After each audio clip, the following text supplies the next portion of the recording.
Hello guys, मैं अज़रा जाफ़री। कैसे हैं आप सब? हर बार की तरह इस बार भी आपके लिए नई कहानी लेकर आए। चलिए जानते हैं इस कहानी में ऐसा क्या हुआ।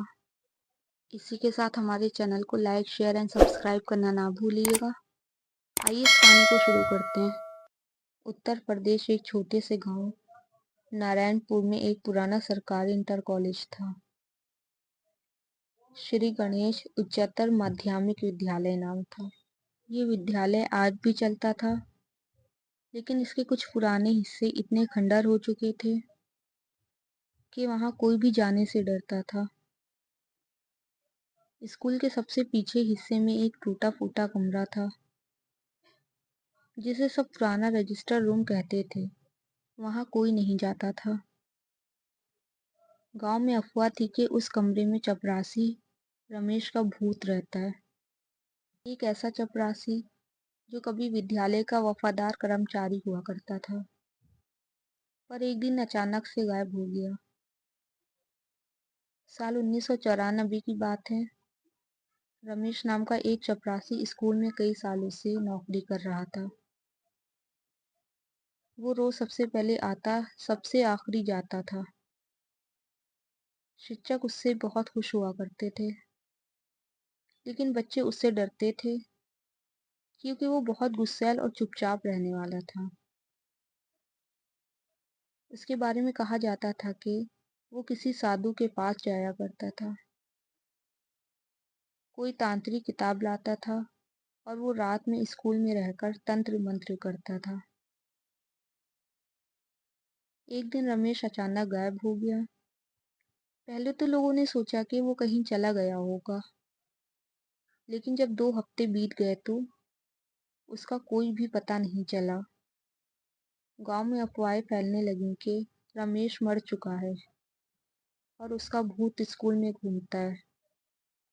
साल 2021 में स्कूल में एक नए अंग्रेजी की शिक्षा की नियुक्ति की गई।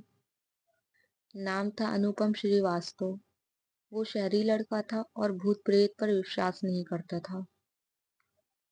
उसे स्कूल में एक पुराने कमरे में दफ्तर के रूप में दिया गया था, वही कमरा जहां रमेश चपरासी बैठता था।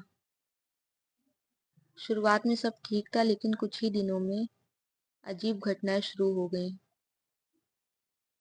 अनुपम को हर शाम कोई सीढ़ियों पर चलता हुआ सुनाई देता। दफ्तर की अलमारी अपने आप खुल जाती और फिर तेज आवाज में बंद हो जाती। रात में स्कूल के पीछे से किसी के रोने की आवाजें आती।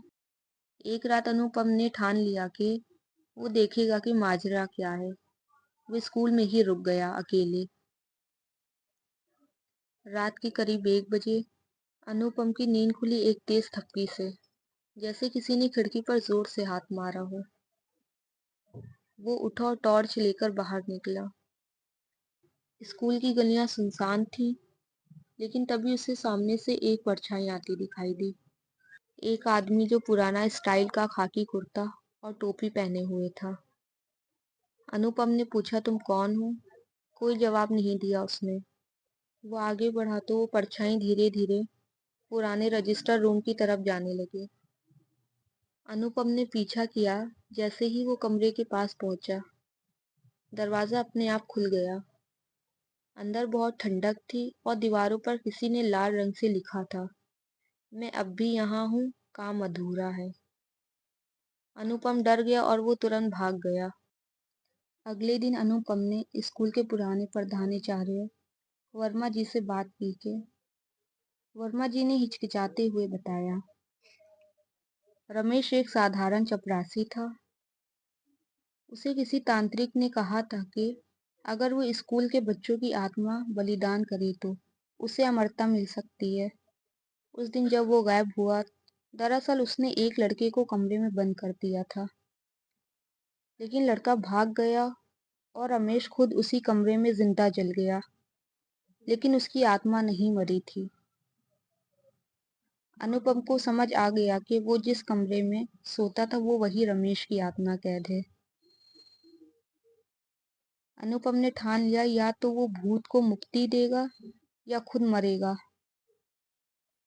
उसने गांव के एक बूढ़े तांत्रिक बाबा मगन लाल से मदद ली।